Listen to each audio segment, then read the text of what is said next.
Hello friends, ഇന്ന് ഞാനൊരു experiment ചെയ്യാൻ പോവുകയാണ്. അത് കാണിച്ചു തരാം. ആദ്യം കുറച്ച് മഞ്ഞപ്പൊടിയും തട്ടിയിടണം. പിന്നെ ഇതൊന്ന് മിക്സ് ആക്കണം. ഇപ്പം യെല്ലോ കളർ വെള്ളമായില്ലേ, ഇതെങ്ങനെ റെഡ് കളർ വെള്ളമാക്കണമെന്ന് കാണിച്ചു തരട്ടെ. ആദ്യം കുറച്ച് സർഫ് പൊടി ഇടണം.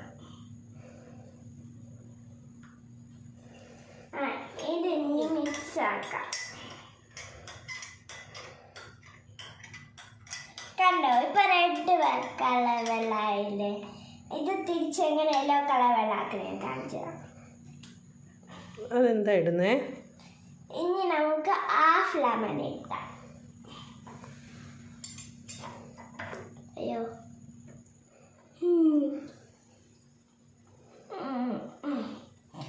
ഇനി നമുക്ക്